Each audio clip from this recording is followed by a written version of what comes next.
Congress party Congress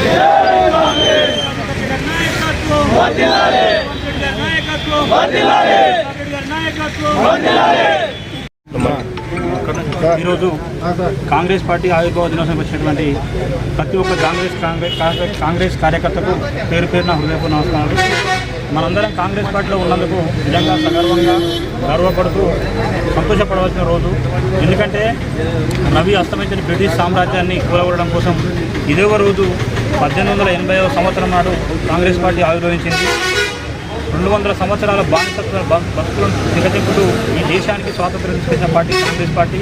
అట్లాగే మన ప్రత్యేక ఆకాంక్ష తెలంగాణ రాష్ట్రాన్ని ఇచ్చిన ప్రతి పార్టీ కూడా కాంగ్రెస్ పార్టీ కాబట్టి సంతోషపడాల్సిన రోజు. అట్లాగే నాడు మన స్వాతంత్రం వచ్చినాడు మన ప్రస్థానం కాడెడ్ల నుంచి మొదలుకొని కందిని దీపంతో కాడెడ్ల నుంచి మొదలుకొని ఇలా అంతరిక్షంలోకి ప్రవేశించే మంగళయాన్ చంద్రయాన్ వరకు దూసుకుపోయినామంటే దానికి కారణం కాంగ్రెస్ పార్టీ తీసుకొచ్చినటువంటి పంచవర్ష ప్రణాళికలు.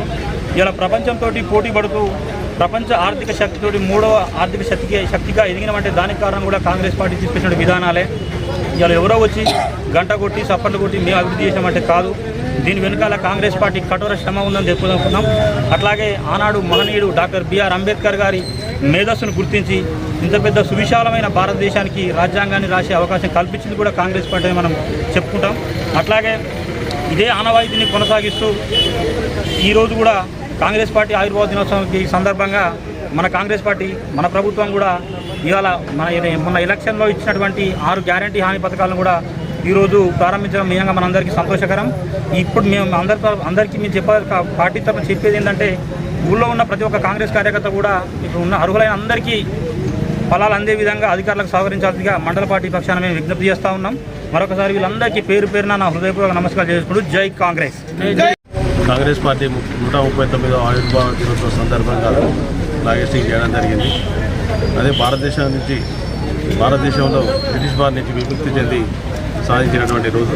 అదేవిధంగా మన రాష్ట్రంలో ఆంధ్ర పాలకుల నుంచి తెలంగాణ రాష్ట్రాన్ని సాధించుకున్నాం. పేద ప్రజల కోసం అంకితమైనటువంటి కాంగ్రెస్ పార్టీ దానికి నిదర్శనమే ఈరోజు 6 గ్యారంటీలు లాంచ్ చేయడం జరుగుతూ ఉన్నది.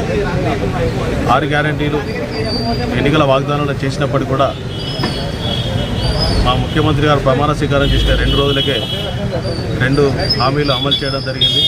మిగతా 5 గ్యారంటీలు ఈరోజు దానికి దరఖాస్తుల స్వీకరణ జరుగుతూ ఉన్నది. ఈ నెల 28 నుంచి వచ్చే నెల 6 తారీఖు వరకు అన్ని గ్రామాలలో గ్రామ సభలు పెట్టి ప్రజల దగ్గర నుంచి అప్లికేషన్ దరఖాస్తుల స్వీకరణ జరుగుతూ ఉన్నది. ప్రతి ఒక్కరికి ఫలాలు చెందే విధంగా ఆ అప్లికేషన్ ఫారంలో అన్నీ రూపొందించడం జరిగింది. అది విధిగా మన గ్రామాలలో ఉన్నటువంటి మన కార్యకర్తలు అన్ని కుటుంబాలకు చేరే విధంగా అన్ని కుటుంబాలకి దరఖాస్తులు పెట్టే విధంగా మనం చొరవ తీసుకోవాల్సిన బాధ్యత కాంగ్రెస్ పార్టీ పైన ఉన్నది.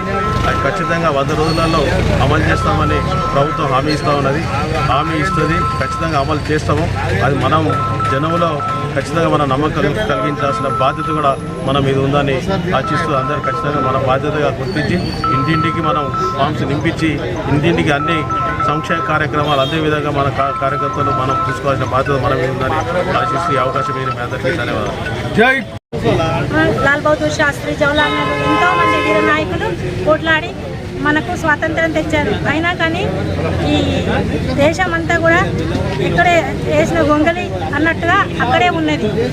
మనకు స్వాతంత్రం వచ్చిన తర్వాత కూడా ఎటువంటి చాలా మట్టుకు సంక్షేమ పథకాలు ఇంద్రమ్మ గాంధీ ప్రవేశపెట్టింది. ఇంద్రమ్మ ఇండ్లు అని, బ్యాంకులు జాతీయం చేయడం అని, ఆనకట్టలను కట్టడం కానీ అన్నీ కూడా కాంగ్రెస్ పార్టీయే చేసింది. ఈనాడు మనం తెలంగాణ సాధించుకున్నాం. మన ఉమ్మడి రాష్ట్రం ఉంటే, ఆంధ్రప్రదేశ్లో ఉమ్మడి రాష్ట్రం ఉంటే ఎంతో కష్టపడి మనం తెలంగాణ సాధించుకున్నాం. ఈనాడు స్త్రీ రోడ్డు మీద మహాత్మా గాంధీ గారు అన్నట్టు ఏనాడైతే అర్ధరాత్రి స్త్రీ రోడ్డు పైన ధైర్యంగా నడుస్తుందో ఆ రోజే స్వాతంత్రం వచ్చినట్టు అని చెప్పారు. కాబట్టి ఈ కాంగ్రెస్ పార్టీ తెలంగాణ వచ్చిన తర్వాత కాంగ్రెస్ పార్టీ 6 గ్యారంటీ పథకాలను ప్రవేశపెట్టింది. అది చాలా మట్టు కూడా మహిళలకు చాలా సపోర్ట్ చేస్తూ ప్రవేశపెట్టింది.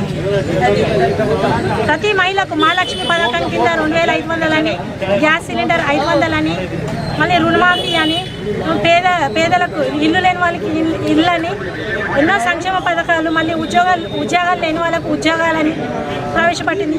ఈ నెల నుండి 28 తారీఖు నుండి వచ్చే నెల 6 తారీఖు వరకు ఈ యొక్క సంక్షేమ పథకాలు అమలు చేయబడుతుంది. వివిధ ప్రాంతాల్లో గ్రామ సభలు కూడా ఏర్పాటు చేయబడతాయి. కావున ఈ ప్రతి గ్రామాల్లో ఉన్న ప్రతి ప్రజలందరికీ కూడా నేను కోరుకునేది ఇదే, ఈ యొక్క పథకాలను అందరినీ కూడా యూటిలైజ్ చేసుకోవాలని కోరుకుంటూ సెలవు తీసుకుంటాను. జై రేవంత్ రెడ్డి గారి నాయకత్వం.